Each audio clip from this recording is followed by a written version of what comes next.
నమస్కారం ప్రతిధ్వనికి స్వాగతం. Hyderabad industrial lands transformation HILT ORR లోపలి కాలుష్యకారక పరిశ్రమలను ఓఆర్ఆర్ వెలుపలికి తరలించి ఆ భూమిని బహుళ అవసరాలకు వినియోగించేలా తెచ్చిన కొత్త పాలసీ ఇది.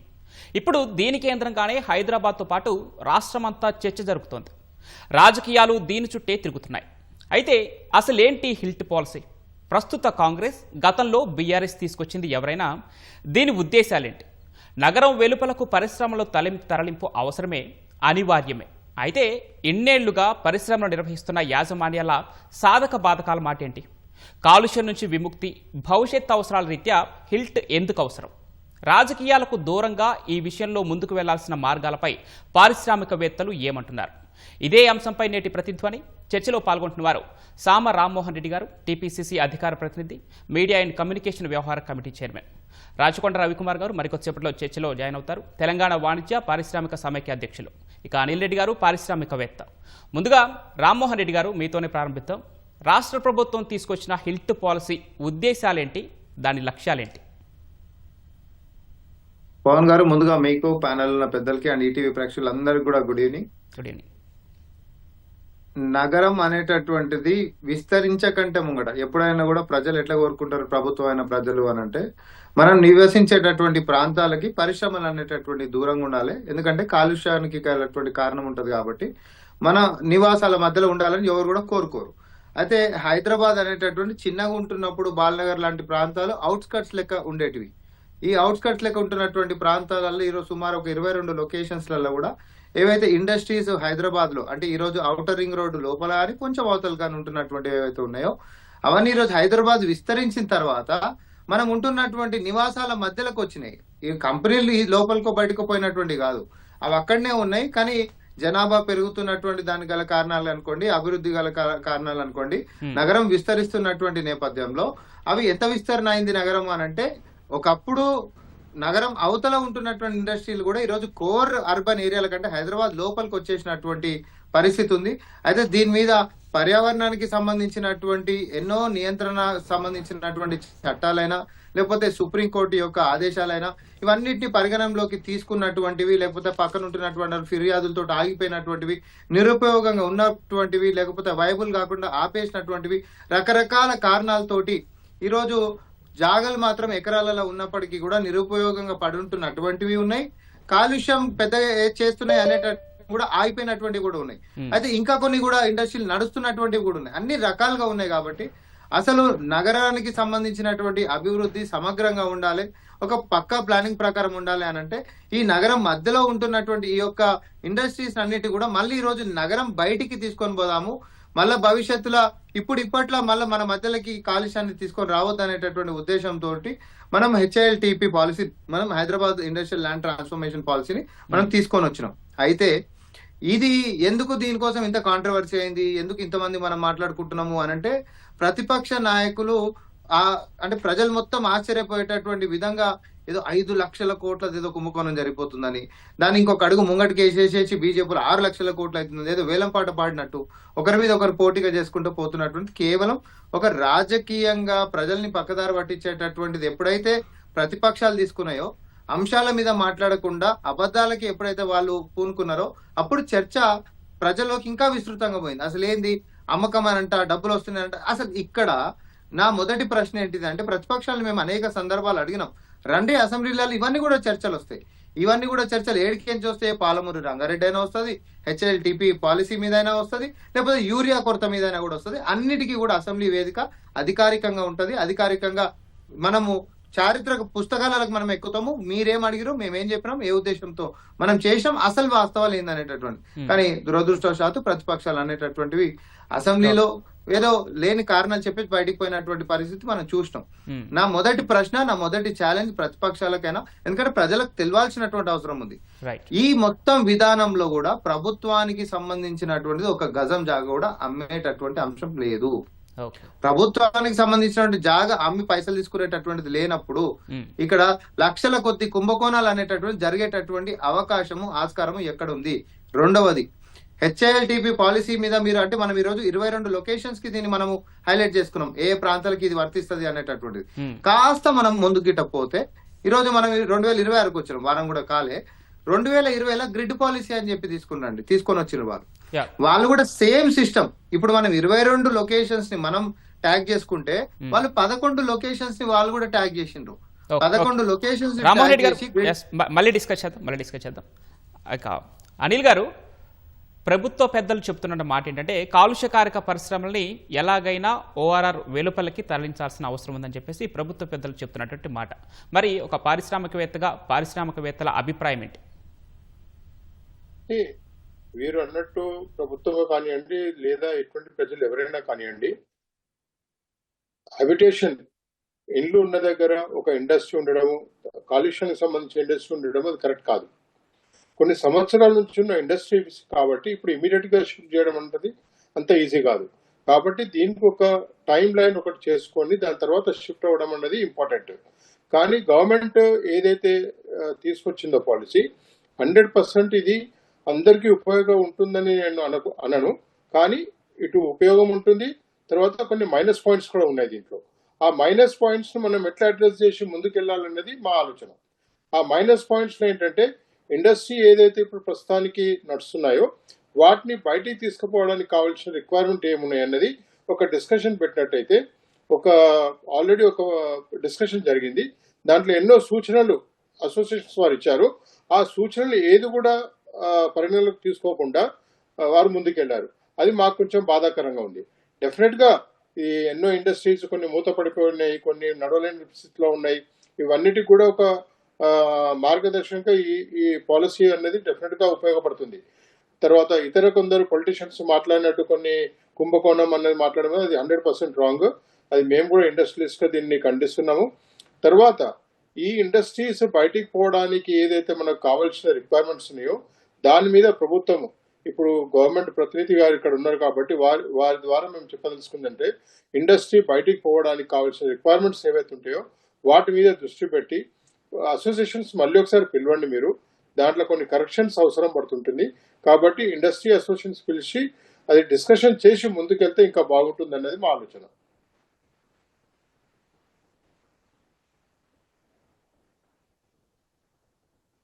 జరిగిందా లేదా అనేదే ప్రశ్న. అవునండి. రామ్మోహన్ రెడ్డి గారు, ఈ పాలసీ అమలు చేసే ముందు తగినంత ఆ కసరత్తు జరిగిందా లేదా అనేదే ప్రధానంగా వినిపిస్తున్నటువంటి ప్రశ్న. దాంతోపాటు రాజకీయ విమర్శలతో పాటు మరి పారిశ్రామికవేత్తల సందేహాలను పరిగణలోనికి తీసుకున్నారా? ఇప్పుడు అనిల్ రెడ్డి గారు చెప్పింది విన్నారు కాబట్టి ఏం చెప్తారు? ఇప్పుడు అనిల్ రెడ్డి గారు చెప్పినటువంటి అంశాల్లో కూడా అనేక సందర్భాల్లో అందరితో మాట్లాడినామా అని అంటే కొందరు కవర్ కూడా కాకుండా పోవచ్చు, నేనేం కాదన్నాను ఆ విషయంలో. కానీ ఈ యొక్క విధానంలో ఇండస్ట్రీస్ వాళ్ళకి ఎవరికైనా నష్టం జరుగుతుందా ప్రత్యక్షంగా అంటే అట్లాంటిది ఏం లేదు. మీరు 6 నెలల్లో ఖాళీ చేయాలనో 3 నెలలలో ఖాళీ చేయాలనో లేకపోతే మీరు పలానా ఇన్ని కిలోమీటర్ల అవతలకి మీరు పోవాల్సిందే అనేటటువంటిది ఎక్కడ కూడా కంపల్షన్స్ లాంటివి ఎక్కడ లేవు. ఈ పూర్తి విధానంలో కూడా ఇట్స్ ఎ వాలంటరీ థింగ్. నేను మళ్ళీ కూడా చెప్తున్నా, వాలంటరీ థింగ్, మ్యాండేటరీ కాదు. ఇది మ్యాండేటరీ కానే కాదు, ఇట్స్ ఎ వాలంటరీ థింగ్. ఎవరికైతే పరిశ్రమలు ఇంకా కూడా యాక్టివ్, మాక్సిమం కూడా బాలనగర్ లాంటి ప్రాంతాలు తీసుకుంటే పడిపోయినటువంటివి ఉన్నాయండి పవన్ గారు. ఇవి ఏమైతున్నాయనంటే ఇప్పుడు బాలనగర్ దగ్గర సపోజ్ ఎవరైనా ఒక చిన్న కుటుంబం స్ప్లిట్ అయిపోయి పార్టీషన్ అయిపోయి వాళ్ళు ఇంకొక దగ్గర ఇల్లు గిట్ట కొనాలంటే వాళ్ళకు ఒక కంపల్షన్ ఏమైతుంది అంటే అవుట్ రింగ్ రోడ్ బయటకు పోవాల్సిందే. అందుబాటులో ధరలు దొరకాలంటే అవుట్ రింగ్ రోడ్ బయటకు పోవాల్సిందంటే నగరంలో ఉంటున్నటువంటి ప్రజల్ని మనం ఈ రోజు ఊరు బయటికి పంపించేసేసి కొనుక్కోవాల్సి వస్తుంది ఆ పరిస్థితులు. ఎందుకంటే అక్కడ జాగాలు కూడా ఉంటున్నటువంటి పరిస్థితులు కూడా లేవు. సో మనం ఏమంటున్నాం అనంటే ఇండస్ట్రీస్ కి ఎట్లాంటి నష్టం జరగకుండా, ఇంకొకటి ఇంత కట్ ఆఫ్ డేట్ మీరు 6 నెలలు అందరూ ఇది ఒక నిర్ణయం తీసుకోవాల్సిందే అనేటటువంటి అంశం కూడా ఇక్కడ లేదు. మెల్లమెల్లగా ఒక నిర్ణయం మనకి ఇక్కడ వచ్చినప్పుడు స్లోగా ఒక్కొక్కరు మూవ్ అయిపోతా ఉంటారు.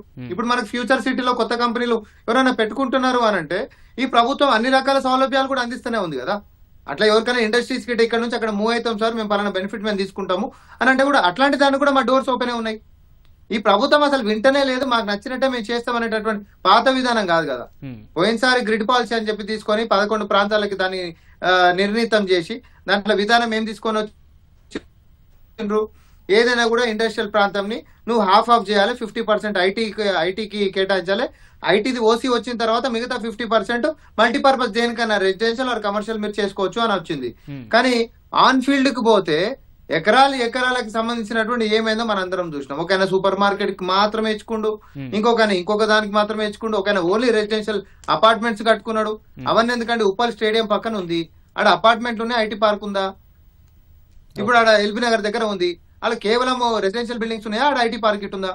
సో వాస్తవికంగా గతంలో వాళ్ళు చేసినటువంటి తప్పులు, వాళ్ళు చేసినటువంటి ఏవైతే అక్రమాలు ఉన్నాయో అవన్నీ కూడా మా మీదేదో పట్టగాల్చి మీదేసి నడుపుకుందాం అనుకుంటుంది. అట్లా కుదిరేటటువంటి పని కాదు. గౌరవనీయులు ముఖ్యమంత్రి వర్యులు రేవంత్ రెడ్డి గారు దీని మీద చాలా స్పష్టంగా చెప్పిండ్రు. అసెంబ్లీలో కూడా చర్చ చేద్దామని అన్నారు, మీరు రండి అని అన్నారు. ప్రతిపక్ష నాయకుడిని ఇంటికి పోయి మరి ఆహ్వానం ఇచ్చి మరి రమ్మన్నాం.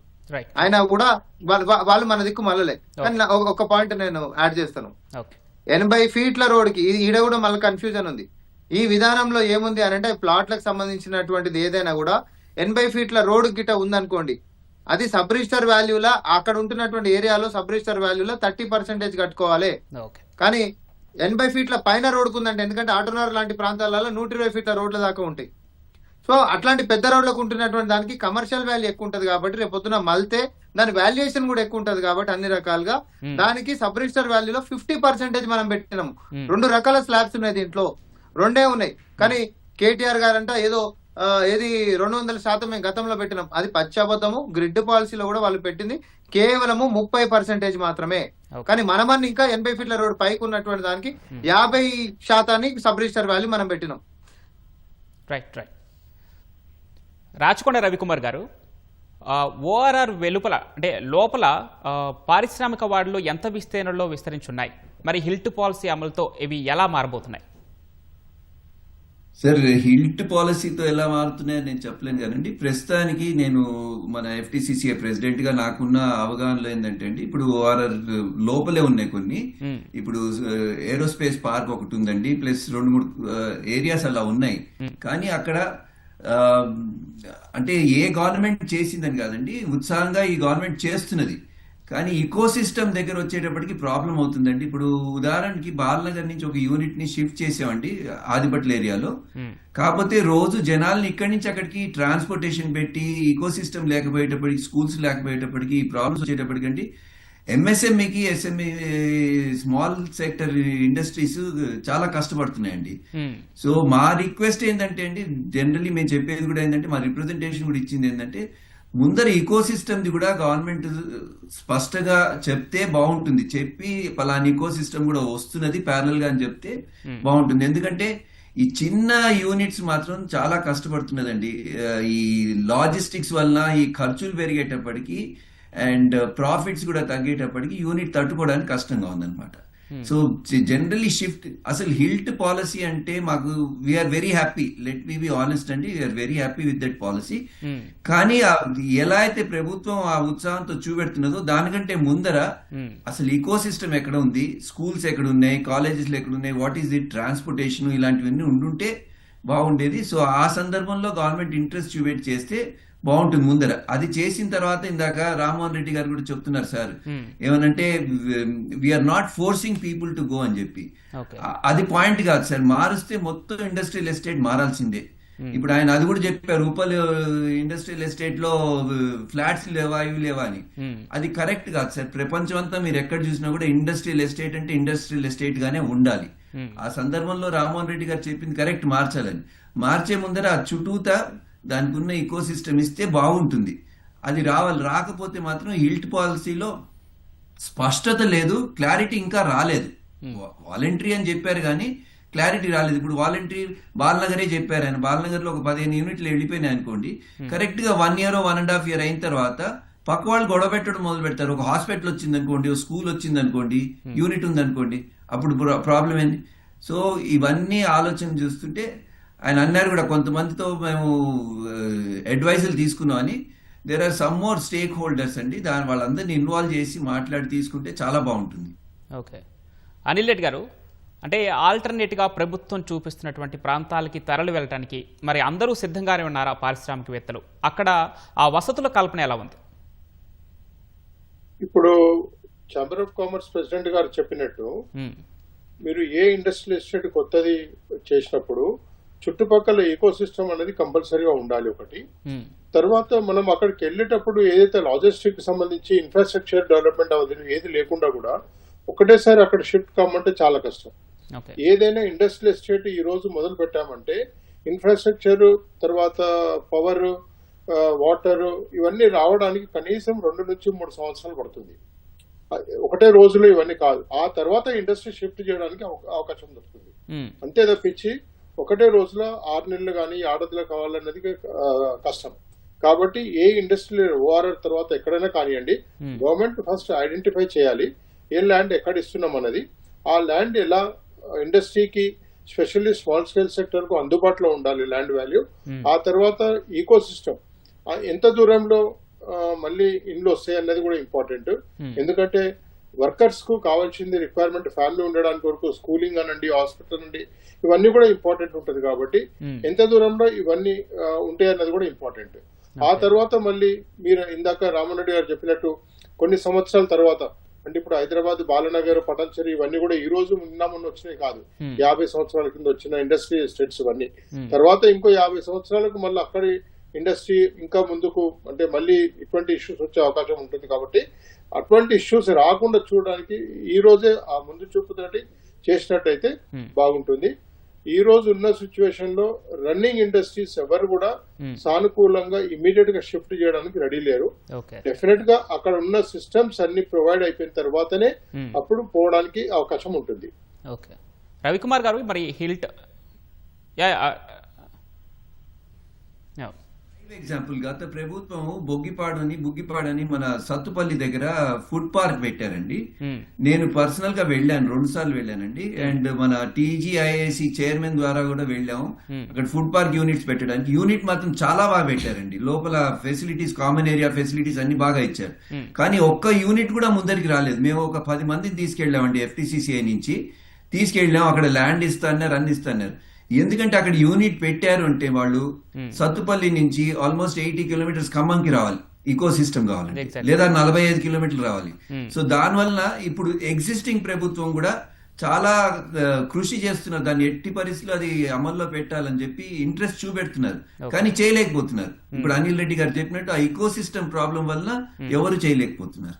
ఓకే, మరొక చిన్న ప్రశ్న రవికుమార్ గారు, మీకే హిల్ట్ పై ప్రభుత్వం పారిశ్రామికవేత్తలు ఇచ్చినటువంటి ఆ స్పష్టత ఏంటి, ఆ మార్గదర్శకాలు ఎలా ఉన్నాయి? ఎందుకంటే ఆ పాలసీ పైన హ్యాపీగా ఉన్నట్లు ఇందాక మీరు చెప్పారు కాబట్టి ఎలా ఉన్నాయి స్పష్టత? అంటే హిల్ట్ పాలసీ హ్యాపీ అంటే అండి, ఒకటి నేను కరెక్ట్ చేస్తాను, యూనిట్లు ఇండస్ట్రియల్ పార్కులు చేయడం, పంపించడం చాలా మంచిది అంతవరకే. కానీ ప్రభుత్వం ఇవాళ ఇచ్చింది ఏంటంటే, హిల్ట్ పాలసీలో ఇచ్చింది కేవలం కన్వర్షన్ వాలంటరీ అన్నారు. అంతేగాని కన్వర్ట్ అయిన తర్వాత ఏ ల్యాండ్ ఎక్కడికి వెళ్తున్నారు, అక్కడ ఈకో సిస్టమ్ ఉందా, అక్కడ పెట్టుకుంటే నాకు ఫెసిలిటీస్ ఎలా ఉంటాయి, ఇండస్ట్రీ నడుస్తుంది. ఎందుకంటే ఇప్పుడు నేను కొత్త ఇండస్ట్రీ పెట్టాలంటే మళ్ళీ కొత్తగా బేస్ నుంచి మొదలు పెడుతున్నాను అక్కడ. సో ఇప్పుడు నేను ఇక్కడ కన్వర్ట్ చేసుకున్నాను అనుకోండి, ప్రస్తుతానికి ఇండస్ట్రీ ఎన్నాళ్ళు నడుపుతాను, 2 యూనిట్లు నడపలేను. లార్జ్ స్కేల్ ఇండస్ట్రీస్, మల్టీనేషనల్స్ మాట్లాడడం వేరు, ఎస్ఎంఈ అండ్ ఎంఎస్ఎంఈ మాట్లాడడం వేరు. అండ్ ఎస్ఎంఈ ఎంఎస్ఎంఈ కలిపి సర్వీస్ సెక్టర్ ఆల్మోస్ట్ 68% మన జీడిపి స్టేట్ కి ఇస్తుందండి, 60% దాకా వస్తుంది. బట్ ఎస్ఎంఈ వచ్చి 27-28% దాకా ఉంది. It is major contribution. And ఇప్పుడు మన గవర్నమెంట్ కూడా, మన చీఫ్ మినిస్టర్ గారు కూడా ఈ ఉత్సాహం చూపెట్టి ఇండస్ట్రీ అని చెప్తున్నారు. కాబట్టి ఫ్యూచర్ లో మనం మన 1 ట్రిలియన్ ఎకానమీ కానీ, ఇలా తెలంగాణ ఏదైతే తెలంగాణ రైజింగ్ గురించి మాట్లాడామో చేయాలంటే ఎంఎస్ఎంఈకి ఇంపార్టెన్స్ ఇవ్వాలండి. అండ్ రెండోది, మాకు నమ్మకం ఎందుకు అంత కలగట్లేదంటే అండి, ఇప్పుడు ప్రభుత్వం కూడా కష్టపడుతున్నది. అంటే ఇప్పుడు ఈ టాపిక్ అది కాదు, కానీ చెప్పాలండి అది విషయం. ఈ సబ్సిడీస్ ఉన్నాయి అనుకోండి, పాపం ప్రభుత్వం ఇవ్వాలనుకుంటున్నది కానీ ఇవ్వలేకపోతున్నది. సో ఇండస్ట్రీకి ఎగ్జిస్టింగే గత 8-9 ఏళ్ల నుంచి సబ్సిడీలే సరిగ్గా దొరకట్లేదు కదా.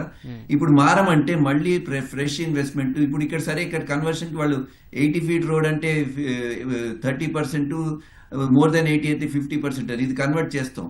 మళ్ళీ అక్కడ నేను ల్యాండ్ ఏ రేటుకి కొనాలి, ఆ క్లారిటీ ఇంకా ప్రభుత్వం నా లెక్కలో ఇవ్వలేదండి. ఓకే, రామ్మోహన్ రెడ్డి గారు, అంటే గత ప్రభుత్వానిదైనా ఇప్పుడు మీ ప్రభుత్వానిదైనా కాలుష్య పరిశ్రమల్ని నగరాల నుంచి తరలించాలని అంటున్నారు. మరి దీనిపైన వివాదం ఎందుకు?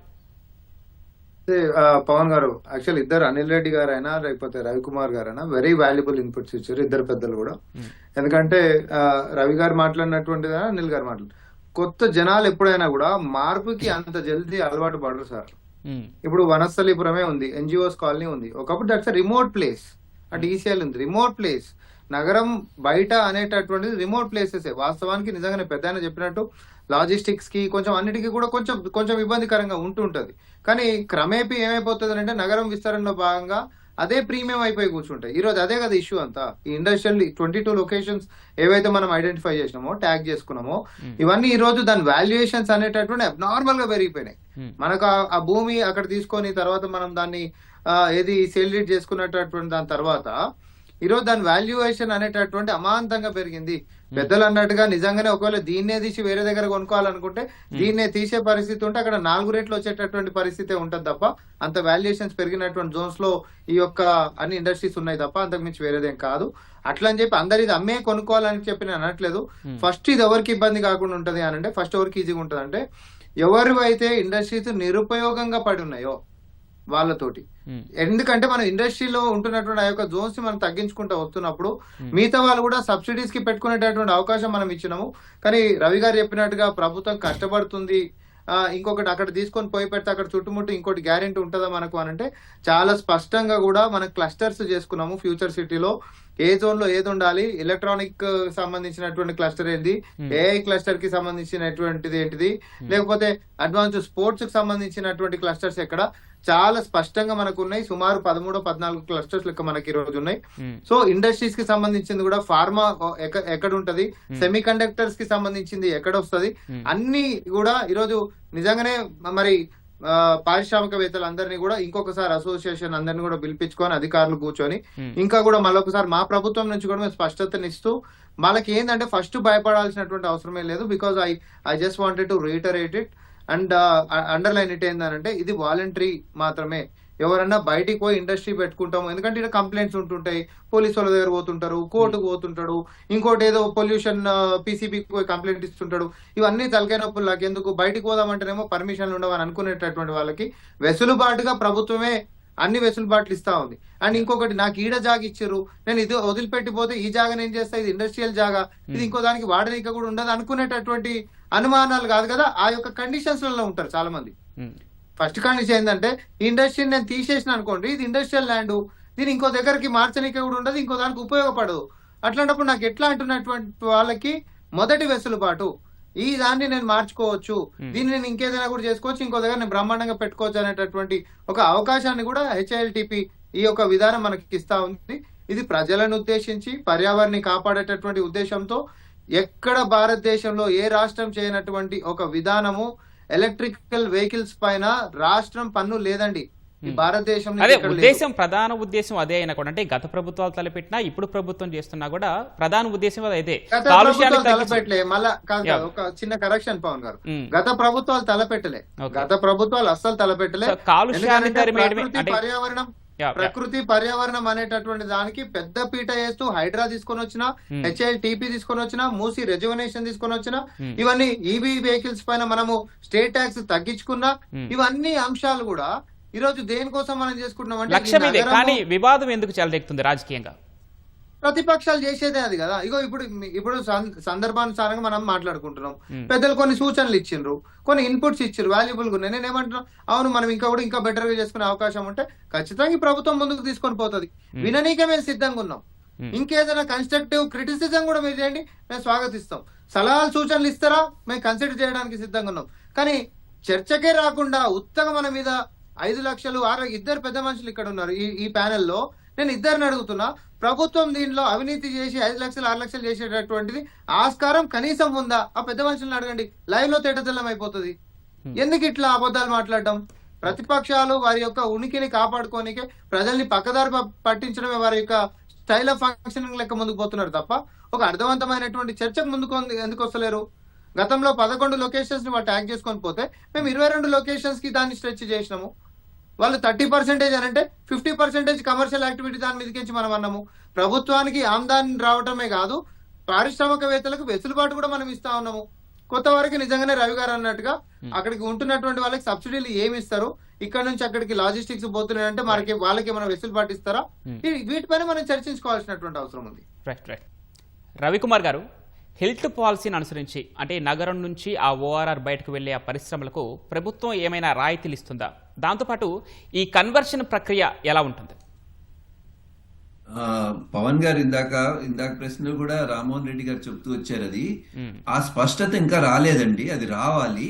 ఓకే. అండ్ మా సలహా ఏంటంటే ఇండస్ట్రీ ఫెటర్నిటీ నుంచి రామ్మోహన్ గారు కానివ్వండి, ప్రభుత్వం కానివ్వండి, ఈ హిల్ట్ పాలసీ ఏదైతే జియో 2022 రిలీజ్ చేశారు కదండి, చేసే ముందర నెక్స్ట్ 10 years ఇండస్ట్రీ ఎలా ఉంటుంది అని ఆలోచించి కాంప్రహెన్సివ్ పాలసీ తీసుకొచ్చిన తర్వాత దీన్ని అమల్లో పెడితే బాగుంటుంది అనమాట. ఇమీడియట్ గా కన్వర్షన్స్ పెట్టేసి ఇది షార్ట్ టర్మ్ పాలసీ ఆలోచిస్తున్నారు వాళ్ళు. ఎప్పుడైతే మీరు వికసిత్ భారత్ 2047 అంటున్నారు, తెలంగాణ రైజింగ్ అంటున్నారు, 1 trillion ఎకానమీ అచీవ్ కావాలంటున్నప్పుడు అసలు ఎంఎస్ఎంఈని ఇక్కడి నుంచి ఓఆర్ఆర్ దగ్గర షిఫ్ట్ చేసే ముందర షిఫ్ట్ కాదు, ఫస్ట్ అసలు అక్కడ పాలసీ ఇస్తే ఆటోమేటిక్ గా జనాలు వెళ్తారండి. ఇప్పుడు అంటే అందరికీ బ్యాక్ doubt ఎండ్ లో వస్తుంది. ఆ ఎక్సర్సైజ్ జరగలేదంటారా? జరిగిందో లేదో కానీ మనకి ప్రభుత్వం బయట మనకి ఇంకా చెప్పలేదండి, స్పష్టత ఇవ్వలేదు. ఎలాగంటే ఉదాహరణకండి, ఇప్పుడు లాస్ట్ ఇయర్ ఎంఎస్ఎంఈ పాలసీ తీసుకొచ్చారు, చాలా బాగుంది పాలసీ. దాంట్లో ఎఫ్టీసీసీఐ కూడా కంట్రిబ్యూట్ చేసింది, కొన్ని పాయింట్లు ఇచ్చాం, వాళ్ళు ఇంప్లిమెంట్ చేశారు. కానీ ఆ పాలసీకి గైడ్ లైన్స్ ఇంకా రాలేదు. సో సింపుల్ థింగ్స్ అండి, స్మాల్ థింగ్స్ ఉన్నాయి గవర్నమెంట్ లో. Government is working very hard. And మేము పొలిటికల్ గా గత ప్రభుత్వం కానివ్వండి, ఇది కానివ్వండి, మేము అది that we are not concern. Any government we want MSME to grow. రెండోది, రామ్మోహన్ రెడ్డి గారు ఇంతకుంటే ఎంతసేపటికి దానికి వాల్యుయేషన్స్ వేస్తున్నారు. రేటు ఇప్పుడు పెరిగిపోయింది, 10 రెట్లు పెరిగింది, 5 రెట్లు పెరిగింది, లేదా 15 రెట్లు పెరిగింది, వనస్థలిపురం రేట్లు పెరిగాయి, బాలనగర్ ఇండస్ట్రీ ఎప్పుడు ల్యాండ్ రేట్ వాల్యూ వేసుకోకూడదండి. It is an industry which will survive. అది దానికి రేట్ ఎప్పుడైతే వస్తుందంటే నేను కన్వర్షన్ చేసుకున్న దాంట్లో నేను ఏదైనా డబ్బు సంపాదించింది. నా ఐడియా అది కాదు కదండి ఎంఎస్ఎంఈది. నేను ఒక ఇండస్ట్రీ నడపదలుచుకుంటున్నా, దాని నుంచి ఒక ప్రోడక్ట్ ప్రొడ్యూస్ చేయదలుచుకుంటున్నాను. సో ఇప్పుడు ఇక్కడ నాకు ఎంత రేట్ వచ్చినా కూడా ఒక కన్వర్షన్ చేసుకున్న తర్వాత కమర్షియల్ పెట్టినా కూడా మళ్ళీ కొత్త ఇండస్ట్రీ పెట్టేటప్పటికి it is like starting again. So ఇలాంటి స్పష్టత ఇంకా ఓఆర్ఆర్ దగ్గర పెట్టినా కూడా నాకు తెలిసండి, నేను తప్పై ఉండొచ్చు, రామ్మోహన్ రెడ్డి గారు కరెక్ట్ చేయొచ్చు, ఇంకా ల్యాండ్లు అలా ఇంకా ఐడెంటిఫై కాలేదండి. తెలంగాణ రైజింగ్ లో చెప్పారు కేవలం మాత్రం, కానీ అది నా లెక్కలో ఇంకా అంత క్లారిటీ రాలేదు. అది రావాలి, అది వస్తే బాగుంటుంది. ఓకే. ఈ ప్రస్తుతానికి ఈ హిల్ట్ పాలసీ ఇచ్చిన దాని ప్రకారం ఆ రాయితీలు ఎలా ఉన్నాయి, ఆ కన్వర్షన్ ప్రక్రియ ఎలా ఉంటుంది? కన్వర్షన్ ప్రక్రియ ఓన్లీ వాళ్ళు ఫైనాన్స్ గురించే మాట్లాడారు కదండి. అది కూడా ఏం చేశారు వాళ్ళు, 20% గవర్నమెంట్ అంటే 20% అప్ ఫ్రంట్ 7 days లో వెన్ యూ అప్లై దానికి ఇచ్చేసేయాలండి. తర్వాత మిగిలిన 80% ని 45% ఏమో 90 days లో ఇవ్వాలి, ఇంకో 45% 45 days లో. సో 90 days లో మొత్తం ప్రాసెస్ అయిపోవాలంటున్నారు. మొత్తం ప్రాసెస్ అయిపోవాలి. ఎంత కార్డ్ వాల్యూ వాళ్ళు 50% కానివ్వండి, 30% కానివ్వండి చెప్పినా కూడా అది కూడా కోట్లలోనే ఉంటుందండి value. If land is about 1/4 acre అనుకోండి, ఆల్మోస్ట్ 1 crore 2 crores దాకా కట్టాలి. సో ఇప్పుడు 2 crores దాన్ని కట్టి కన్వర్ట్ చేయాలంటే ఇండస్ట్రీ, రన్నింగ్ ఇండస్ట్రీ ప్రాబ్లం. కానీ రామ్మోహన్ రెడ్డి గారు చెప్పేది ఇండస్ట్రీస్ ఏవైతే రన్ కావట్లేదో అన్నారు. సో మళ్ళీ అదే పాయింట్ కి వస్తామండి, రన్ కాని ఇండస్ట్రీని రేపు కన్వర్ట్ చేశారు, అక్కడ ఏదైనా కన్స్ట్రక్షన్ అయిపోతుంది, విత్ ఇన్ 6 months అండి జనాలు మళ్ళీ రివర్స్ వచ్చి ఇక్కడ ఇండస్ట్రీ ఉండకూడదు, స్కూల్స్ వచ్చాయి, కాలేజెస్ వచ్చాయి అంటారు. సో అందుకు నేను పదే చెప్పేది మీకు ఏంటంటే, కాంప్రహెన్సివ్ పాలసీ తయారు చేసి క్లారిటీగా స్పష్టత ఇచ్చి ఈ ఇయర్ ఇలా ఉంటుంది, నెక్స్ట్ ఇయర్ ఇలా ఉంటుంది. So over a period of 10 years 1 trillion ఎకానమీకి 2047 వికసిత్ భారత్ ని దృష్టిలో పెట్టుకుని చేస్తే బాగుంటుంది. సో ప్రస్తుతానికి అయితే కన్ఫ్యూజన్ అయితే ఉంది అండి. ఓకే. అనిల్ రెడ్డి గారు, అంటే హిల్ట్ పాలసీ అమల్లో ఎన్ని అడ్డంకులు వచ్చినా తగ్గేదే లేదంటుంది సర్కార్. అసలు ఢిల్లీ, హైదరాబాద్ ఏక్యూఐలు ఎలా ఉన్నాయంటారు? అంటే కాలుష్యాన్ని కట్టడి చేయకపోతే ఫ్యూచర్లో ఎంత డేంజరస్గా మారే ప్రమాదం ఉంది? ఇప్పుడు ఢిల్లీకి సంబంధించి చుట్టుపక్కల మీరు చూసినట్టయితే ఇండస్ట్రియలైజేషన్ చాలా తక్కువ ఉందండి. అక్కడి పొల్యూషన్, ఇప్పుడు మనం మాట్లాడుకున్న పొల్యూషన్ టోటల్లీ డిఫరెంట్ అండి. ఢిల్లీకి సంబంధించిన పొల్యూషన్ టోటల్ డిఫరెంట్ కేటగిరీ. అది దాని గురించి మనం ఇక్కడ మాట్లాడుకోవడం కరెక్ట్ కాదు. రెండోది, మనకు కావాల్సిన ఇక్కడ ఇష్యూ ఏంటంటే, గవర్నమెంట్ పాయింట్ ఆఫ్ వ్యూలో ఏదైతే, లేదా సుప్రీంకోర్టు ఆర్డర్ కూడా ఒకటి ఉంది మన కాటదాన్ ఇండస్ట్రీ 1110 ప్రకారంగా కూడా, పొల్యూటింగ్ ఇండస్ట్రీస్ ను మీరు సిటీకి వెళ్ళి బయటకు తీసుకుపోవాలని ఒక వాదన, ఒక ఆర్డర్ ఉందండి. దీంట్లో పొల్యూటింగ్ ఇండస్ట్రీ అన్నప్పుడు ఏమైతుందంటే, పీసీబీ నార్మ్స్ ప్రకారంగా, అంటే ఒక చిన్న ఎగ్జాంపుల్ ఇస్తున్నా, పీసీబీ నార్మ్స్ ప్రకారంగా ఒక 50 to 100 హాస్టల్ కానీ, లేకపోతే ఒక ఇంజనీరింగ్ కాలేజ్ హాస్టల్ ఉన్నట్టయితే అది కూడా పొల్యూటింగ్ కిందకే వస్తుందండి. కాబట్టి దీంట్లో మోస్ట్ హజార్డస్ అన్న వర్డింగ్ చూసుకొని ఈ ఇండస్ట్రీస్ తరలించాలి, వేరే ఇండస్ట్రీ ఇక్కడ నడుపుకోవడానికి అనుగుణంగా ఉంటుంది అన్నది ఒకటి చూడాలి. పొల్యూటింగ్ ఇండస్ట్రీస్ షిఫ్ట్ కావాలన్నది ఒక హ్యూమన్ బీయింగ్ గా లేకపోతే ఒక సిటిజన్ గా మాకు కూడా ఇంటెన్షన్ ఉంటుంది కావాలన్నది. కానీ ఈ ఓవర్ ఆఫ్ ది పీరియడ్ లో జరిగింది కాబట్టి ఇది కూడా స్లోగా బయటికి పోయేదానికి అవకాశం ఇవ్వాలి. ఇన్ని సంవత్సరాల నుంచి ఇది గ్రో అవుతుంది అవకాశం వచ్చింది కాబట్టి ఇది బయటికి పోవడానికి కూడా కొంచెం సమయం ఇవ్వాలి. ఏదైతే షార్ట్ పీరియడ్ లో ఇది వెళ్ళిపోవాలంటే ఒక ఓవర్ నైట్ లో ఒక ఇండస్ట్రీ కాదండి. ఈ రోజు బునియాద్ వేసినట్టు అంటే కనీసం 2-2.5 సంవత్సరాలు పడుతుంది ఇండస్ట్రీ ప్రొడక్షన్ లో రావడానికి. ఆ 2.5 సంవత్సరాల్లో ఇక్కడ ఇండస్ట్రీ నడపడానికి అనుగుణంగా ఉండాలి, ఎటువంటి ఇబ్బందులు లేకుండా చూడాలి.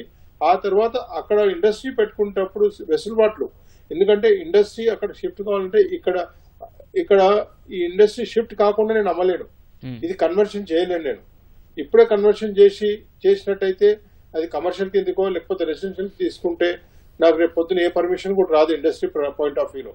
కాబట్టి టోటల్ గా నాకు అక్కడ ఇండస్ట్రీ ఎస్టాబ్లిష్మెంట్ అయిపోయిన తర్వాతనే నేను చేయగలుగుతాను. ఈ చేసే ప్రాసెస్ లో స్మాల్ ఇండస్ట్రీ కానివ్వండి, లార్జ్ ఇండస్ట్రీ కానివ్వండి, ఇన్వెస్ట్మెంట్ కంపల్సరీ కావాలి. అంటే దానికి పేమెంట్ కట్టడానికి ఫస్ట్ ఇండస్ట్రీ కావడానికి పేమెంట్ కావాలి, ఫండ్స్ రైజ్ చేయాలి. కాబట్టి దీనికి కొంచెం సమయం పడుతుంది ప్రతి ఒక్కదానికి. ఇందాక రామ్మోహన్ రెడ్డి గారు చెప్పినట్టు ఏవైతే ఇండస్ట్రీస్ క్లోజ్ అయ్యాయి లేదా కొన్ని ఇష్యూస్ వల్ల కొన్ని వారికి అనుగుణంగా డెఫినెట్ గా ఇది ఒక ప్లస్ పాయింట్ ఉంటుంది. ఏదో విధంగా దాన్ని కట్టడానికి పేమెంట్ కట్టడానికి వరకు వెసులుబాటు చేసుకొని ముందుకెళ్ళగలుగుతారు. కాబట్టి దయచేసి ఏవైతే ఇండస్ట్రీస్ క్లోజ్ అయి ఉన్నాయో లేకపోతే వాటికి సంబంధించిన ఇష్యూస్ ఉన్నాయో వాటికి ప్రియారిటీ చేస్తూ ఏవైతే ఇండస్ట్రీస్ నడుస్తున్నాయో వాటికి ఇంకా సమయం ఇవ్వాలన్నది ఒక పాయింట్. రెండోది ఇందాక ఛాంబర్ ఆఫ్ ప్రెసిడెంట్ గారు రవి గారు చెప్పినట్టు ఈ 20% ఇన్ని రోజులలో 45 days లో ఇంత పర్సెంటేజ్ ఏదైతే ఆ టైం బాండ్ ఉందో ఆ టైం కూడా చాలా తక్కువ అండి. ఇండస్ట్రీ ఏదైతే క్లోజ్ అయిందో ఆల్రెడీ ఫైనాన్షియల్ గా లాస్ అయి ఉంటారు వాళ్ళు. ఇమీడియట్ గా అంత అమౌంట్ రేజ్ చేయడం కూడా కాదు, అంటే మళ్ళీ అతను థర్డ్ పార్టీని ఇన్వాల్వ్ చేయాలి. థర్డ్ పార్టీని ఇన్వాల్వ్ చేసినప్పుడు ఆ ల్యాండ్ కాస్ట్ ఇవన్నీ ఇచ్చేసిన తర్వాత ఏదైతే పర్పస్ కొరకు వాళ్ళు అమ్ముతున్నారో ఆ పర్పస్ డిఫీట్ అయిపోతుంది. అంటే ఫైనాన్షియల్లీ అతనికి అంత బెనిఫిట్ ఉండకపోవచ్చు. కాబట్టి సమయం అన్నది కొంచెం ఇచ్చినట్టయితే బాగుంటుంది అన్నది ఒక ఆలోచన. రామ్మోహన్ రెడ్డి గారు ఇందాక రవికుమార్ గారు చెప్పింది మీరున్నారు. రామ్మోహన్ రెడ్డి గారు దీంట్లో ఇంకో క్లాస్ పెట్టారు రామ్మోహన్ రెడ్డి గారు, సన్సెట్ క్లాస్ పెట్టారండి. అది చాలా డేంజరస్. ఎప్పుడైతే అంటే పీక మీద పెట్టినట్టు అనమాట. ఇప్పుడు నేను సగం కట్టాను అనుకోండి 45%, సన్సెట్ క్లాస్ వాళ్ళు ఇచ్చిన దీంట్లో ఎలా ఉందంటే మీరు ఫుల్ గా కట్టలేదు అనుకోండి, టైం బార్ అయిపోతే కట్టింది కూడా పోతుంది లాస్ అని చెప్పి. సో అలాంటి కొన్ని క్లారిటీస్ వస్తే బాగుంటుంది. రామ్మోహన్ రెడ్డి గారు ఏం చెప్తారు? ఇందాక కూడా ఆ ల్యాండ్ వాల్యూని పరిగణలోనికి తీసుకోకూడదు ఎప్పుడు పరిశ్రమకు సంబంధించి మరి చెప్పారు. ఆయన సబ్మిషన్ ప్రకారం మీ అభిప్రాయం ఏంటి? పవన్ గారు, నేను ముందు ఫస్ట్ ఎయిర్ క్వాలిటీ ఇండెక్స్ దగ్గర నుంచి వస్తా. ఎందుకంటే ఢిల్లీ తోటి మనం ఈ రోజు పోల్చుకుంటే అంటే సామాన్యుడికి అర్థమయ్యేటటువంటి భాషలు చెప్పాలంటే ఒక్కరోజు ఏ మాస్క్ పెట్టుకోకుండా ఢిల్లీ గల్లీలలో తిరిగితే 32 సిగరెట్లు కాల్చినట్టండి. సామాన్యుడి భాషలో చెప్పాలంటే ఏ అలవాటు లేనటువంటి వ్యక్తులు ఒక రోజు ఢిల్లీలో గిట్ట మొత్తం రోడ్డు మీద తిరిగితే 32 సిగరెట్లు కాల్చినట్టు ఒక్క రోజుకి. అంటే మన యొక్క జీవన ప్రమాణాల సంగతి పక్కకని మన ప్రాణం సంగతి ఏమైతుంది, ఎంత కిందికి వస్తాం అనేటటువంటిది. ఫార్చునేట్లీ ఈ రోజు మనం పక్కన ఉంటున్నటువంటి బెంగళూరు కంటే మిగతా చాలా నగరాల కంటే కూడా హైదరాబాద్ అనేటటువంటిది అసలు నెట్ జీరో పొల్యూషన్ అనేటటువంటిది ఉండాలి అనేటటువంటి ఉద్దేశంతో net zero polluting industrial Jones ని ఆ క్లస్టర్ ని మనం ఇప్పుడు భారత్ ఫ్యూచర్ సిటీలో పెట్టుకున్నాము. ఎందుకంటే సింపుల్ దానికి కూడా ఎగ్జాంపుల్ చెప్తా. ఇప్పుడు ఈ పాతవి నిజంగానే ఇందాక పెద్దలు చెప్పినట్టుగా 50-60 సంవత్సరాల ముంగట పెట్టినటువంటి ఆ యొక్క పరికరాలు ఏవైతే ఉంటాయో పొల్యూషన్ కారణాలు ఉంటాయి. దానికి కూడా ఉదాహరణ ఏంటంటే పాత బండ్లు ఉంటాయి. ఈ పాత బండ్లు ఎంత పొల్యూషన్ చేసేటివి. తర్వాత భారత్ స్టాండర్డ్ 4, 5, 6 ఈరోజు అసలు ఏ పొల్యూషన్ లేకుండా ఎలక్ట్రికల్ వెహికల్స్ వస్తున్నాయి. రేపొద్దున ఫ్యూచర్ హైడ్రోజన్ దాని గురించి మనం మాట్లాడుతూ ఉన్నాము. ఇవన్నీ ఫ్యూచర్ ఆలోచన ఉంటున్నప్పుడు మన జీవన పరిణామాలు అనేటటువంటిది ప్రకృతిని కాపాడుకుంటూ ఎట్ ద సేమ్ టైం వాళ్ళ లైవ్లీహుడ్ ని మనం ఏ రకంగా కూడా నష్టం చేయకుండా ముందుకు ఎట్లా తీసుకొని పోవాలనేటటువంటిదే ఈ ప్రభుత్వం యొక్క ప్రాధాన్యత. Okay. మేము మళ్ళా స్పష్టంగా చెప్తున్నాము, పీక మీద కత్తి పెట్టేటోళ్ళు ఎవరు లేనే లేరు. మనము పువ్వులు ఇచ్చి మాట్లాడేటటువంటి పార్టీలో ఉన్నామే మేము తప్ప కత్తులతోటి మాట్లాడేటటువంటి పార్టీ మాది కాదు. అక్కడికైనా ఎవరికైనా వెసులుబాటు ఏంటిది అని అంటే మిమ్మల్ని మీ పొట్ట కొట్టి మరీ ఏదో చేయాలనేటటువంటిది కాదు, కానీ మీకు ఇంకా మంచి వెసులుబాటు ఇచ్చేటటువంటి ఆస్కారాలతో మా యొక్క ప్రభుత్వం ముందుకు పోతుంది. నెట్ జీరో సిటీ లెక్క మార్చాలనేటటువంటిది మన యొక్క విజన్ ఉంది. దాంట్లో భాగంగానే నేను ఇందాక నాకు చెప్పిన హైడ్రా లాంటివి తీసుకున్నా, మూసి రెజ్యువనేషన్ గురించి ఇంతగానం కొట్లాడుతున్నా, లేకపోతే ఈవీ పాలసీ మనం తీసుకొని వచ్చినా, రేపొద్దున మనకి ఎలక్ట్రికల్ వెహికల్స్ కి సంబంధించిన భారీ సబ్సిడీలు మనం ఇచ్చేటటువంటిది ఉన్నా, అన్ని రకాలుగా కూడా ఈ యొక్క ప్రభుత్వము పొల్యూషన్ ని మాత్రం ఎట్టి పరిస్థితులలో భవిష్యత్తు తరాలకి ఈ నగరాన్ని మంచి గాలిని ఇద్దాం. మనమే అది ఇచ్చేటటువంటి పెద్ద ఆస్తి. ఎందుకంటే పక్క ఈ దేశ రాజధాని దగ్గరనే మనం లెసన్ నేర్చుకుంటున్నాం. బయటికి బతకలేనటువంటిది రూమ్ కి ఒక ఎయిర్ ఫిల్టర్ లేని పరిస్థితి లేదు. ఒక పేదోడైతే ఒక రూమ్ కి 50,000 కేటాయించి ఎయిర్ ప్యూరిఫైర్ కొనుక్కునే పరిస్థితి ఉంటుందా పవన్ గారు? ఉండదు కదా. సో అందరినీ దృష్టిలో పెట్టుకొని మనం పోతున్నాము. నగరము పారిశ్రామికంగా ఎదుగుతుంది, విద్యాపరంగా ఎదుగుతుంది, సంక్షేమాల విధంగా ఎదుగుతుంది, అన్ని రకాలుగా కూడా ప్రగతి చెందుతుంది. ఎందుకంటే ముందు చూపుంటున్నటువంటి నాయకుడిని మనం ఈరోజు ముఖ్యమంత్రిలకు ఎంచుకున్నాం. 2047 కల్లా ఈరోజు 2 ట్రిలియన్ ఎకానమీ మాత్రమే కాదు, ఈరోజు అన్ని రకాలుగా కూడా స్టాండర్డ్ ఆఫ్ లివింగ్ కూడా ఈ నగరంలో బాగుండాలి. నైట్ లైఫ్ కాడికి కూడా పాజిటివ్ వాతావరణంతో మనం పోయేటటువంటి దాంట్లో ఉన్నాం. ఇంకేదైనా కూడా పారిశ్రామికవేత్తలకి ఇబ్బంది అయితే ఈ ప్రభుత్వం యొక్క డోర్లు మాత్రం ఓపెన్ ఉంటాయి. ఏదో బంద్ చేసి లోపల మాట్లాడుకొని బయట మేమే మాట్లాడుకొని మేము నచ్చినట్టు మీరు అందరు బతకాల్సిందే అనేటటువంటి ప్రభుత్వం కానే కాదు. రేవంత్ రెడ్డి గారిని అనేక సందర్భాలలో చూసిండ్రు, మీడియాలో అడ్రస్ చేసేటప్పుడు కూడా ఏ సమస్యనైనా కూడా ఓపెన్ గా పెట్టి అభిప్రాయాలు మీడియాని అడగడం. రామ్మోహన్ రెడ్డి గారు ఖచ్చితంగా మంచి ఉద్దేశంతో అంటే దేశ రాజధాని ఏదైతే ఉందో అలా కాలుష్య స్థాయిలో హైదరాబాద్ ఆ స్థాయికి దిగజారకూడదని ఒక మంచి ఉద్దేశంతో తలపెట్టినటువంటి పాలసీ ఇది. మరి ఆ ఫ్రీడమ్ ఇచ్చారా లేదా రవికుమార్ గారు చెప్పాలి, పారిశ్రామిక సమైక్య అధ్యక్షుడిగా. మరి ఆ ఫ్రీడమ్ ఇచ్చారా? ఇందాక మీరు వాడినారు మరి పేక మీద కత్తి పెట్టకుండా అన్నట్టు ఇప్పుడు రామ్మోహన్ రెడ్డి గారు ఇచ్చారు, క్లారిటీ ఇచ్చారు. నిజంగానే అంటే శ్రీధర్ బాబు గారు చెప్తున్నారు ఇది బలవంతపు చర్య అయితే కాదని చెప్పేసి చెప్తున్నారు. కొంతమంది ప్రభుత్వ పెద్దలు చెప్తున్నారు ఖచ్చితంగా కాలుష్యకారక పరిశ్రమల్ని ఓఆర్ఆర్ అవతలకి తరలిస్తామని చెప్తున్నారు. మరి ఆ రెండింటిని ఎలా తీసుకుంటారు? వాళ్ళు చెప్పిందన్నీ బాగానే ఉన్నాయండి, కానీ నేను అడిగేది ఇందాక కూడా చెప్పింది అదేనండి, కాంప్రహెన్సివ్ పాలసీ చేయాలండి. ఆ కాంప్రహెన్సివ్ పాలసీ లేనిది చాలా కష్టం అండి. ఎందుకంటే పీక మీద పెట్టారని కదండి, నేను చెప్పింది వాస్తవం అన్నమాట.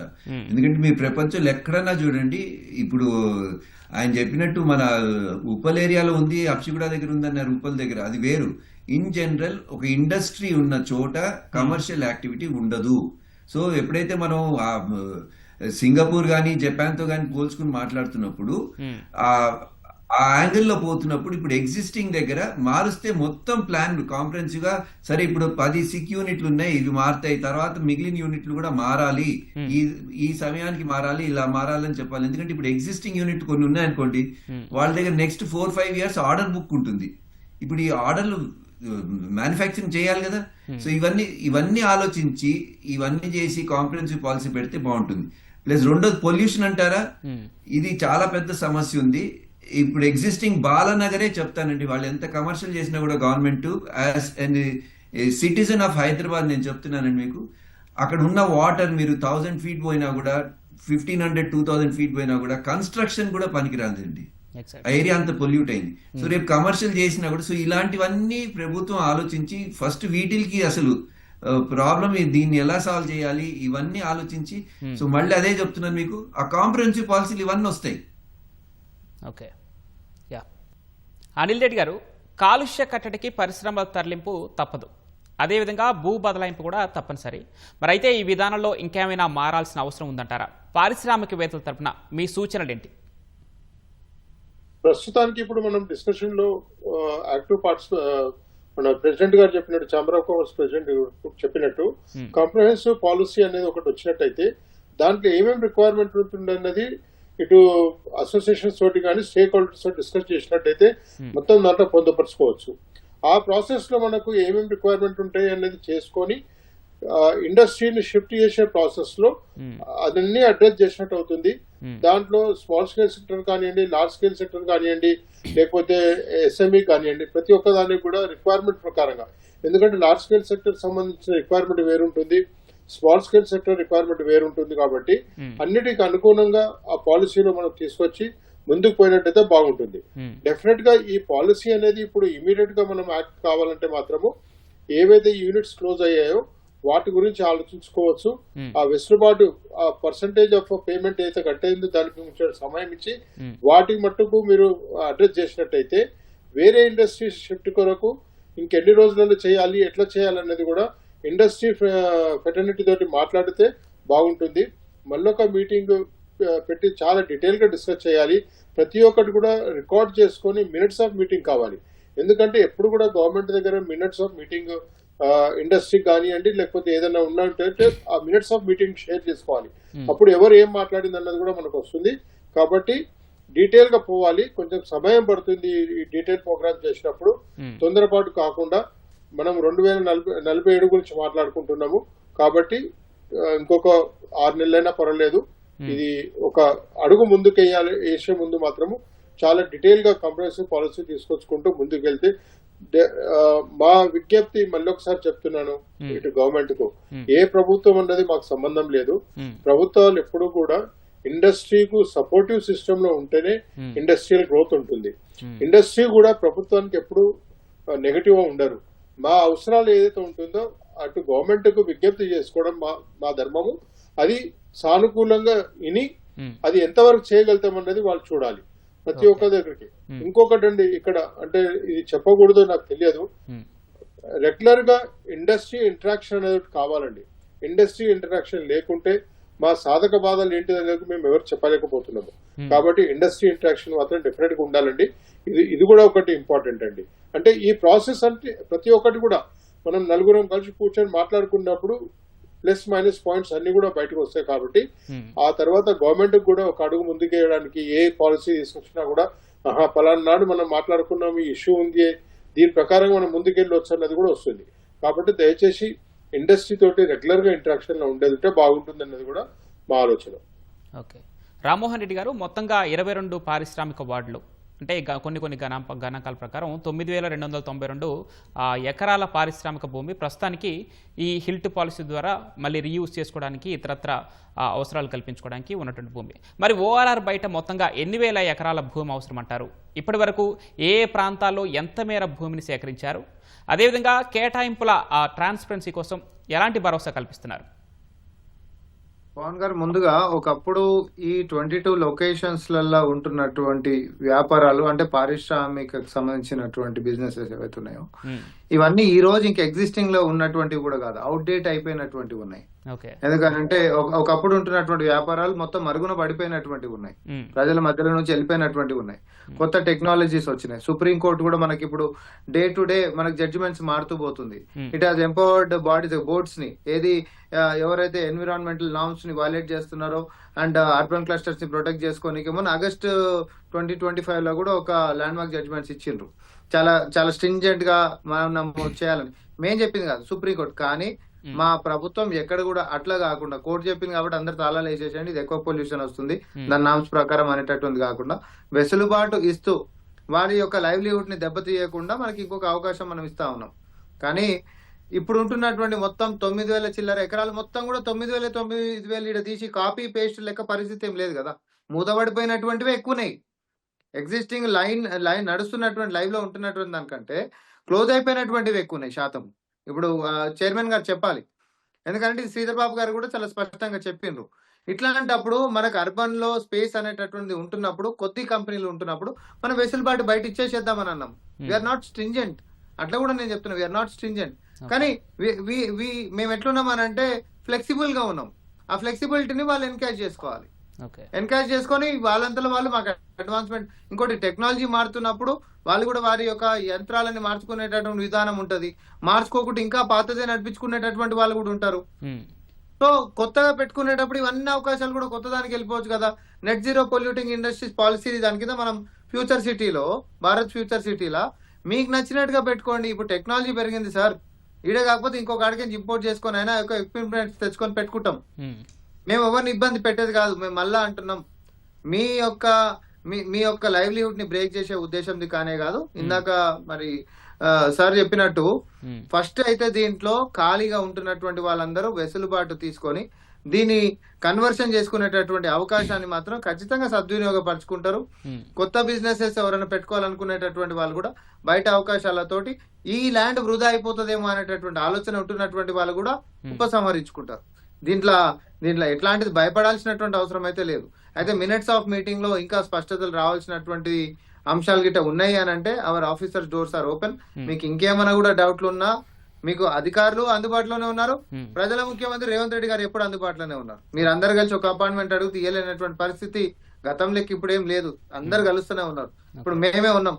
ఏడా కాకపోతే మాతోటి కూడా అందుబాటులో ఉండొచ్చు. అట్లాంటిది ఏమైనా ఉంటే కూడా నేను అరేంజ్ చేయగలుగుతాను. ఓకే, మరి ఓఆర్ఆర్ బయట ఎన్ని వేల ఎకరాలు కలెక్ట్ చేశారు? మరి ఎన్ని వేల ఎకరాలు అవసరం ఇప్పుడు పారిశ్రామిక వాటిని అక్కడ తరలించడానికి? ఇప్పుడు ఫార్మా దానికి సంబంధించి 13,000 చిల్లర ఎకరాలు అప్పుడు ఓన్లీ ఫార్మా కోసం అన్నారు. మిగతా వాటికి వాడుతుండ్రు ఈ ప్రభుత్వం వచ్చినాం. కానీ ప్రతిపక్షాలు మనం ఆల్రెడీ అంటూనే ఉన్నాయి. అంతకంటే ఎక్కువ కూడా ఇంకా కొన్ని కూడా మనం ప్రొక్యూర్ చేసుకున్నాం. సో ఒక్కొక్క దానికి అసలు వస్తున్నటువంటి ఇండస్ట్రీస్ ఏంటివి, వాళ్ళకి కావాల్సినటువంటి రిక్వైర్మెంట్స్ ఏంటివి, అండ్ వాళ్ళకి నిజంగా ఎంత వాస్ట్ ఎక్స్టెంట్ ల్యాండ్స్ కావాలి, ఏ సైజ్ ఆఫ్ మ్యానుఫ్యాక్చరింగ్ యూనిట్స్ పెడుతుర్రు, ఇవన్నీ హై స్కేల్ వాటి గురించి నేను మాట్లాడను. కానీ ఇందాక పెద్దలు అన్నట్టుగా ఎంఎస్ఎంఈని కాపాడుకున్నప్పుడే నిజంగా కూడా మన యొక్క ఏమనంటే లైఫ్ లైన్ అంట. నేనైతే దేశం లైఫ్ లైన్ ఎంఎస్ఎంఈ అన్డౌటెడ్లీ. అంటే micro small and medium scale. అంటే రామ్మోహన్ రెడ్డి గారు ఇప్పుడున్న కాలుష్యకారక పరిశ్రమలు ఇక్కడ తరలించడానికి సిద్ధపడినప్పుడు అప్రాక్సిమేట్ గా ఇంత ఎస్టిమేషన్ కానీ వచ్చి ఉంటుంది ప్రభుత్వం. సో అది ఎంత అని అడుగుతుంది. అంటే ఆల్రెడీ మనం చెప్పినాం కదా, క్లస్టర్స్ వారీగా ఉన్నాయి. There are like categories. ఇప్పుడు నా దగ్గర అవైలబుల్ డేటా ఇప్పుడు నాకు ఈ డిస్కషన్ అంటే అది కూడా నేను క్యారీ చేసేటోను. I would have carried the papers. ఎందుకంటే మన లైవ్ లో నాకు నచ్చినట్టు నేను అంకెల్ చెప్పడానికి ఉండదు కదా. బట్ వెసులుబాటు అనేటటువంటిది ఇచ్చేటటువంటి స్పష్టంగా ఉంది. అదైతే నేను చెప్తా. ఇన్ని వేల ఎకరాలు ఉంది అనేటటువంటిది ఖచ్చితమైనటువంటి సంఖ్య నేను నాకు నచ్చినట్టు చెప్పడానికి కాదు కదా. కానీ వెసులుబాటు ఖచ్చితంగా ఉంది. అందరికీ అవకాశం ఇచ్చేటటువంటి విధంగానే ఉంది అక్కడ. రవికుమార్ గారు, మరొక ముఖ్యమైన ప్రశ్న. పారిశ్రామిక వాడలో ఆ భూములు ఇప్పటికే కలుషిత వ్యర్థాలు ఉన్నట్లు చాలా నివేదికల్లో వెల్లడైంది. ఎందుకంటే చాలా ఏళ్లుగా అక్కడ పరిశ్రమలు నిర్వహిస్తున్నారు. అయితే అలాంటి భూములను ఇప్పుడు బహుళ ప్రయోజనాల కోసం వినియోగానికి మరి వీలుంటుందా? ఆ భూగర్భ జలాల పరిస్థితి ఏంటి? ఇందాక చెప్పినట్టండి, ఇప్పుడు బాలనగర్ ఎగ్జాంపుల్ ఇచ్చానండి. నాకు ఒక యూనిట్ అక్కడ ఉంది కాబట్టి ఎప్పుడైతే వాటరే కన్స్ట్రక్షన్ కి పనికి రాదో, సో ఇప్పుడు మనం అది మార్చినా కూడా, సో దానికి ప్రభుత్వం ఏం చేయాలంటే అసలు ఫస్ట్ దానికి హౌ టు రెక్టిఫై దట్, దాన్ని ఎలా బాగు చేయాలనే ఆలోచన చూడాలి. డ్రైనేజ్ సిస్టమ్ పెట్టాలి. డ్రైనేజ్ సిస్టమ్స్ కూడా లేవు. సో రేపు కమర్షియల్ యాక్టివిటీ కింద మార్చినప్పుడు ఈ ప్రాబ్లమ్స్ కూడా వస్తాయండి. రెండోది, ఇప్పుడు రామ్మోహన్ రెడ్డి గారు చెప్పినట్టు ఇందాక, అంటే ఈ క్వశ్చన్ సంబంధించింది కాదండి. ఇప్పుడు కాన్ఫిడెన్స్ ఇవ్వడానికి ఎంతసేపటికి ఆయన చెప్తున్నారు, మేమేమి వాలంటీర్ ఇది మీరు వెళ్ళండి, మీకు సమయం వచ్చినప్పుడే వెళ్ళండి అని చెప్తున్నారు. కానీ కాన్ఫిడెన్స్ బిల్డ్ చేయడానికండి సింపుల్ థింగ్, ఎంఎస్ఎంఈకి ఎస్ఎంఈకి ఇన్సెంటివ్స్ ఎప్పుడు ఇస్తారు, అట్లీస్ట్ దాని క్లారిటీని ఇవ్వమనండి. 6 months కి ఇంత ఇస్తాం, 1 year కి ఇంత ఇస్తాం, 2 years కి ఇంత ఇస్తాం అని చెప్పి గవర్నమెంట్ నుంచి ప్రస్తుతానికి ఇప్పటిదాకా అలాంటి క్లారిటీలు రాలేదు. ఏదైతే 8 months బ్యాక్ రిలీజ్ చేశారో అది కూడా ఇవ్వలేకపోయినారు. అంటే ప్రభుత్వం ఇవ్వకూడదని వాళ్ళ ఆలోచన లేదు. వాళ్ళకున్న కష్టాలకి మనం చూస్తూనే ఉన్నాం. The issue of finance for the state మనం చూస్తూనే ఉన్నాం. సో కష్టాలకి వాళ్ళు కేటాయించలేకపోతున్నారు. కాకపోతే ఎంఎస్ఎంఈకి అది వాళ్ళు స్పష్టత ఇచ్చి క్లారిటీ ఇస్తే బాగుంటుంది అనమాట. అప్పుడు కాన్ఫిడెన్స్ కూడా పెరుగుతుంది, జనాల్లో కూడా వస్తుంది. రెండోది, మీరు అడిగిన క్వశ్చన్ కి మళ్ళీ నేను చెప్పేది ఏంటంటే అండి, ఫస్ట్ ఆ పొల్యూషన్ లేకుండా డ్రైనేజ్ సిస్టమ్ ఇలాంటివన్నీ మారుస్తే, దాన్ని ఎలా ఇంప్రూవ్ చేయాలని ఆలోచిస్తే అప్పుడు కమర్షియల్ యాక్టివిటీకి మారుస్తే బాగుంటుంది. ఓకే, ముందు ఆ ఇన్ఫ్రాస్ట్రక్చర్ క్రియేట్ చేయాలంటారు. అక్కడ చేయాలండి చాలా. అసలు నేను ఒకటే ఇండస్ట్రియల్ ఎస్టేట్ చెప్పాను, పాషమైలారం పోనండి మీరు, లేకపోతే చెల్లపల్లి పోండి, ఎక్కడ పోయినా కూడా అండి అన్ని డ్రైన్స్ బ్లాక్ అయి ఉంటాయండి. సో ఇప్పుడు ఎగ్జిస్టింగ్ ఏవైతే ఇండస్ట్రియల్ పార్కులు ఉన్నాయో వాటిల్లో మీరు సింపుల్ గా 10% ఖర్చు పెట్టారనుకోండి, అట్లీస్ట్ అది బాగా డెవలప్ అయింది అనుకోండి, నెక్స్ట్ 5 years నేను ఫారినర్స్ ఎవరైనా వచ్చినా కూడా వాళ్ళకి చూపెట్టడానికి ఉంటుంది. ఎగ్జిస్టింగ్ దాని మీద మనం ఆ 10% ఖర్చు కూడా చేయకుండా గవర్నమెంట్ నుంచి కొత్త యూనిట్ పెడుతున్నాం, కొత్త ఏరియాలు పెడుతున్నాం, అక్కడ 100% ఖర్చు పెడతా ఉంటున్నారు. సో ఆ 100% ఖర్చు పెడుతూ దీన్ని కూడా ప్యారలల్ గా చేస్తే అప్పుడు ఈ పొల్యూషన్ ప్రాబ్లం కూడా సాల్వ్ అవుతుంది. ఓకే, సో మొత్తానికి ఇప్పటికే అమల్లోకి వచ్చినటువంటి హిల్ట్ పాలసీ పైన ఇప్పటికే రాజకీయ దుమారం రేగుతుంది. కొంత పారదర్శక అవసరమనే ఆ చర్య కూడా నడుస్తూ ఉంది. ఎందుకంటే భూములకి ఆ రేట్లను శాస్త్రీయంగా పరిగణించాలి, ఆ విలువలను లెక్కలోకి తీసుకోవాలని కూడా ఇప్పటికే చెప్తున్నారు. మరి చూద్దాం హిల్ట్ పాలసీ అమలులో ఆచరణలో ఇంకెన్ని మార్పులు చోటు చేసుకుంటాయో. ఇది ఇవాల్టి నేటి ప్రతిధ్వని. ధన్యవాదాలు రామ్మోహన్ రెడ్డి గారు, రాచకొండ రవికుమార్ గారు, అదేవిధంగా అనిల్ రెడ్డి గారు.